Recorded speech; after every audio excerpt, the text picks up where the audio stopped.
నమస్తే, welcome to okay TV. ప్రస్తుతం నాతో పాటు బీసీ నేత నీలం వెంకటేష్ గారు ఉన్నారు. మాట్లాడే ప్రయత్నం చేద్దాం. యావత్ పార్టీలన్నీ కూడా ఇప్పుడు బీసీ ఉద్యమాన్ని ముందు పెట్టి నడిపిస్తున్న పరిస్థితి మాట్లాడదాం అన్న. ప్రధానంగా ఒక టైంలో వ్యతిరేకించిన పార్టీలు కూడా ఇప్పుడు బీసీ ఉద్యమాన్ని ఎత్తుకుంటా ఉన్నాయి.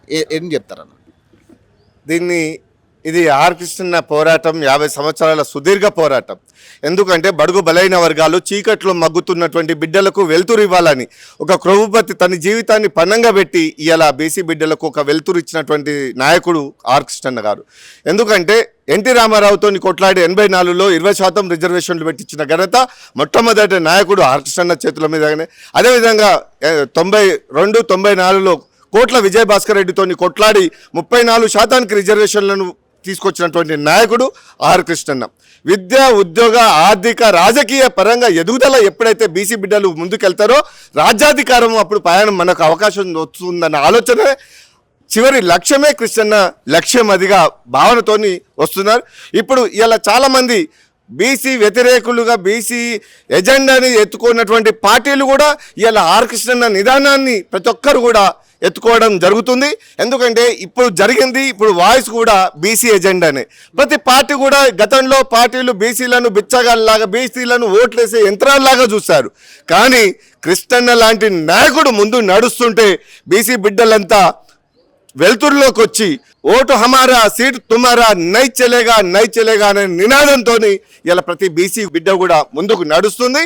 ఇలా ఒక వేదిక కూడా బీసీల వాయిస్ అనేది ఇలా అన్ని కులాలు ఒక్కొక్క కులాన్ని చూస్తే మా కులానికి ఎమ్మెల్యేలు లేవు, మా కులానికి మినిస్టర్లు లేవు, మా కులానికి ముఖ్యమంత్రులు లేరు అని పోటీపడే నాయకత్వాన్ని తీసుకొచ్చినటువంటి నాయకుడు ఆర్ కృష్ణ పోరాటం. అది పోరాట ఫలితంగా ఇలా బీసీలంతా సంఘటితమయ్యారు. బీసీలంతా భిన్నత్వంలో ఏకత్వంలాగా దేనికైనా తెగించి పోరాడడానికి సిద్ధంగా పడ్డారు. ఇలా కృష్ణ నాయకత్వాన్ని ముందుకు తీసుకెళ్లడానికి కూడా ఇలా అన్ని పార్టీలు ఏకమవుతున్నాయి. మొన్న ఆర్ కృష్ణ మా సుప్రీంకోర్టులో కేసేశారు.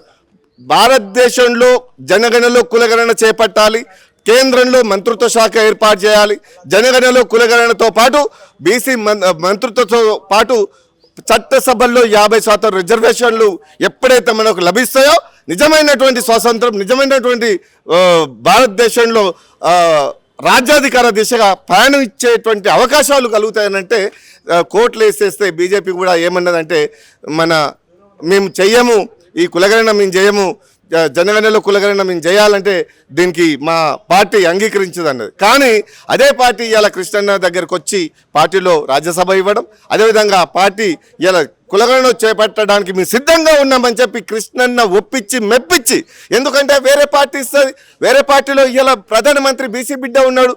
ఎందుకంటే భారతదేశంలో ఎస్సీ ఎస్టీలకు అంబేద్కర్ ఉన్నాడు, కానీ బీసీలకు ఒక అంబేద్కర్ కావాలంటే మరి బీసీలకు ఎప్పుడైతే కులగణన చేపట్టి కేంద్రంలో మంత్రిత్వ శాఖ ఏర్పాటు చేసి మరి పార్లమెంట్లో బీసీ బిల్లు ఎప్పుడైతే పెడతారో బీసీల వాటా ఎప్పుడైతే దక్కుతుందో నిజమైనటువంటి నాయకుడికి బీసీ అంబేద్కర్గా మరి ప్రధానమంత్రి ఉంటాడని చెప్పి కృష్ణన్న చెప్పగానే నిజంగా కూడా ఏ పార్టీ వచ్చినా వేరే పార్టీలు పెట్టినాయి అనుకో క్రెడిట్ వాళ్ళకు అవుతుంది. కాబట్టి మన పార్టీ పెట్టాలి, మన బీసీలకు మేమున్నాము, బీసీ ముఖ్యమంత్రి చేయడానికి కూడా మేము సిద్ధంగా ఉన్నాము. బీజేపీ పార్టీ ముందుకు రావడం, కృష్ణన్న చెప్పగానే ఓబీసీ కమిషన్కు జాతీయ హోదా ఇచ్చింది కూడా బీజేపీ పార్టీ. కాబట్టి అంకిత భావంతో ఉన్నటువంటి నాయకుడు ప్రధానమంత్రి మోడీ, అమిత్ షా గారు కూడా మరి జనగణనలో కులాల వారీగా, ఎందుకంటే బీసీ ఎంబీసీ తీస్తే దీంట్లో ఎన్ని కులాలు సంచారు 2650 కులాలు ఉన్నాయి. కాబట్టి ఏ కులాలు ఏదైతుందో బాగుండదు. కాబట్టి జస్టిస్ రోహిణి కమిటీ వేయించి కృష్ణన్న ఏబిసిడి వర్గీకరణ చేపించినటువంటి నాయకుడు ఆర్ కృష్ణన్న. అంటే 34% ఉన్న రిజర్వేషన్ 18% కుదించిన పార్టీ కూడా ఈరోజు ధర్నా చేస్తూ ఉంది ధర్నా చౌక్లో. మరి ఏం చెప్తారు దీనికి? ఆ రోజు బీసీలు అంటే చిన్న చూపు చేసినటువంటి పార్టీలు కూడా ఇలా కృష్ణన్నను చూసి కృష్ణన్న అడుగు జాడలో ప్రతి పార్టీ నడుచుకుంటూ వస్తుంది. ఎందుకంటే అందరు అంటారు కృష్ణన్న ఏ పార్టీ చుట్టూ తిరగడు, కానీ కృష్ణన్న ఇంటి చుట్టూ అన్ని పార్టీలు తిరుగుతాయి. కాబట్టి కృష్ణన్న ఎజెండాను అన్ని పార్టీలు మోసి ఇలా బీసీల వాయిస్ మేము ఉన్నాము, మేము సపోర్ట్గా ఉన్నాము అని చెప్పేసి అన్ని పార్టీలు భుజాలు తరుముకుంటూ రావడం మేము స్వాగతిస్తాం. ఎందుకంటే ప్రతి పార్టీ కూడా బీసీ ఎజెండాను తీసుకొని మా వాటా ఏందో మాకేమని ఇన్ని రోజులు మా వాటా వాళ్ళే తిన్నారు. ఇప్పుడు మా వాటా తమ్ముళ్ళ వాటా అన్నలే తిన్నారు, అన్నల వాటా అన్నలే తిన్నారు. కానీ ఇప్పుడు కృష్ణ ఏమంటున్నాడు, మా వాటా మాకీరి, మీ వాటా మాకొద్దు. కాబట్టి మా వాటా కోసం మేము దేనికైనా తెగిస్తామనడంలో ఇలా అన్ని పార్టీలు మీ వాటా మీకు ఇవ్వడానికి సిద్ధంగా ఉన్నాము, మీ ఎజెండా మేము మోయడానికి మేము సిద్ధంగా ఉన్నామని కృష్ణ దగ్గరికి అన్ని పార్టీలు రావడం నిజంగా వాటిని స్వాగతిస్తాం. మన సపోర్టు తీసుకోవడం, మన ఎజెండా మోయడానికి మేము స్వాగతిస్తాం. ఎవరిని కూడా మేము వ్యతిరేకించాం. కాబట్టి అన్ని పార్టీలను మేము స్వాగతిస్తాం. బీసీ బిడ్డ తీన్మార్ మల్లన్న ఆఫీస్ మీద దాడి విషయం మీద మీరేం చెప్తారు, ఎలా స్పందిస్తారు? తీన్మార్ మల్లన్న ఆఫీస్ పైన జరిగినటువంటి ఘటన చాలా దురదృష్టకరమైనటువంటి సంఘటన. దీన్ని మేము తీన్మార్ మల్లన్నపై దాడిని తీవ్రంగా ఖండిస్తున్నాం. ఎందుకంటే అది తెలంగాణలో ఒక యాస వస్తుంది. ఈ కంచం పొత్తు, వియ్యం పొత్తు, మంచం పొత్తు అనేది జనరల్గా వాడే పదాలు. కాకపోతే ఇక్కడ ఒక కోణంలో ఆలోచిస్తే, ఇది జర్నలిజంగా ఒక మీడియా పరంగా ఆలోచిస్తే గనక దాన్ని తప్పు వక్రీకరించేటువంటి మాటలుగా దాన్ని గుర్తించడం అనేది సహజం. కాబట్టి అన్న కూడా తీన్మార్ మల్లన్న కూడా ఆ కొన్ని పదాలు పద్ధతి వాడే విధానంతో వాడాలి తప్ప కొన్ని వాడడం అనేది కూడా కరెక్ట్ కాదు. కానీ అలాంటి వాదనలు వస్తున్నప్పుడు కూర్చొని మాట్లాడాలి. అరే ఇది కరెక్ట్ కాదు, ఇది ఏ రకంగా వాడినాం అనేది వాళ్ళు ప్రశ్నించాలి తప్ప వాళ్ళు తీవ్రంగా దాడి చేయడం ఏంది అంటే, ఇలా ఒక బీసీ బిడ్డ ఒక ఎమ్మెల్సీగా ఒక ఎమ్మెల్యేగా ఇప్పుడిప్పుడే అడుగులు వేస్తున్నటువంటి తరుణంలో బీసీల మీద తిరుగుబాటు అనేది కరెక్ట్ కాదు. ఎందుకు తీవ్రంగా ఖండిస్తున్నాం, 100% ఖండించాల్సిందే. కాకపోతే కవిత గారు బీసీ వాయిస్ తీసుకోవడంలో తప్పు లేదు.